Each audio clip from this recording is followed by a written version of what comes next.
Hello everybody, just a quick video on Hornby Ginty, or Hornby TriAng Jintys I suppose you want to call them, from the 1950s, 60s and early 70s. This particular model that you're looking at is a locomotive I was given when I was a kid, back in 1979-ish, something like that. I believe it's probably an old TriAng Jinty. Maybe it's a Hornby TriAng one, hard to know, but I mean, you can see that it's still got the solid wheels, so it's probably one of the earlier ones. It does say R52 on the bottom, and it's a great runner. I've actually DCC fitted these units. I run DCC, and I've used a Zimo decoder with there. Still alive in this one. It's had a lot of work over the years. When you look at the wheels, they are really quite smooth and highly polished, just by the amount of miles it's done. I hate to think, it's been around a while, this one, done a lot of miles. I got back into the hobby just 3 years ago, dusted this off, found it in the attic, dusted it off, and away it went. It's a great unit. The thing I have done with this one is I did put a new body on it. My original body, which is this one, seen better days. Bit bashed, bit tatty. I just thought, you know what, I'm going to treat it to a new body. I might rejig this one if I get the chance. So while I was searching in the usual channels for a new body, which as you can see I got, I came across something else. Another Ginty, which is this one. This one is exactly the same, near enough. It came boxed, one box, with insert and manuals. All the usual Hornby TriAng manuals, which is great. But what I did find with this new one, although it looks exactly the same as mine, this one, if you look at the manual there,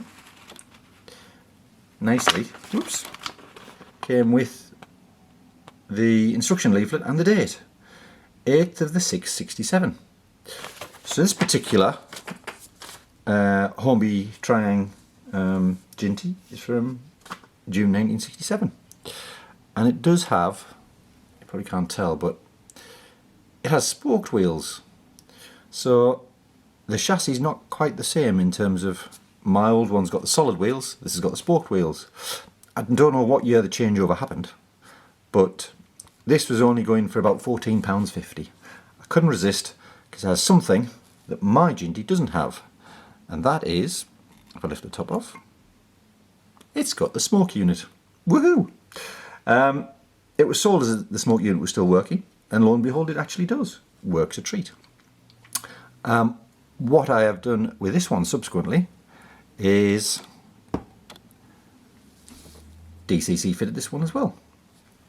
Now there's plenty of guides on there on how to do this, but what is slightly different is I haven't seen anybody do the smoke unit, and this one does. So just a quick video to show you what I've done. Usual things apply.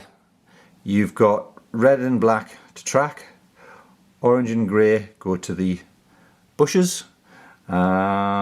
In my case, I haven't soldered the orange and grey to the bushes. I've actually used two bits of, well, one comes with the locomotive anyway, a separate phosphor bronze strip in the normal side.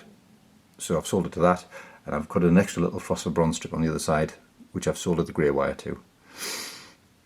Zimo MX600 decoder. They're brilliant on XO3, XO4 motors. If you ever want to DCC fit an old Hornby XO3, XO4, Zimo MX600 is just the best. But what I have done, and what you can probably see, the green and blue wires are going to the smoke unit. Woohoo! The blue wire is a straight replacement to what was a red wire on there, but inside the smoke unit itself, hopefully you can see that, I have soldered the green wire to the other end of the smoke unit and then covered it in heat shrink, so that isolates the the heating element from the chassis, which it would normally pick up its power from. I also cut a little slot in the end of this fibrous end, just so the green wire can sit in that when I put the cap on. And being as it's the green wire, that's function 1 on the DCC controller. And you know what? It works. Let's have a little run. Well, I'll put it back together first. So here we are back on the track. Just to give you an idea how it works with the Zimo decoder. It's pretty good.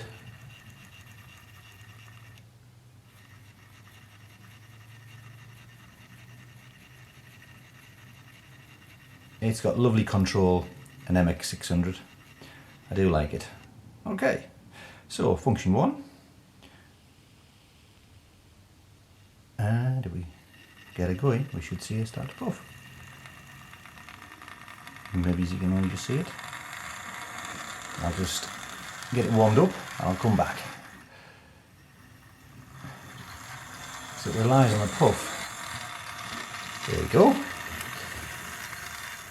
To push the steam or the smoke out of the exhaust. If it's not moving, it doesn't puff. How cool is that?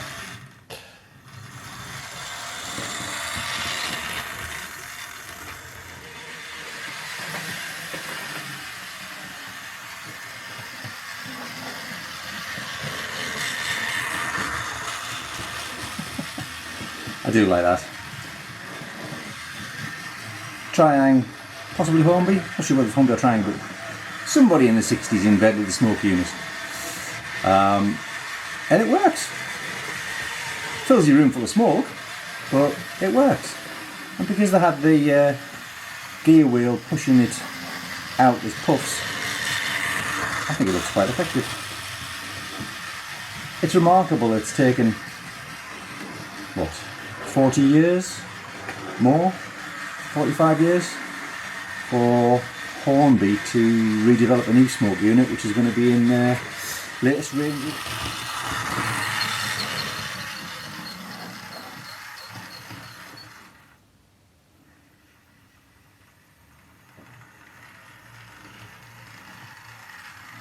I like the way when it crawls, you see this huge wedge of smoke being puffed out.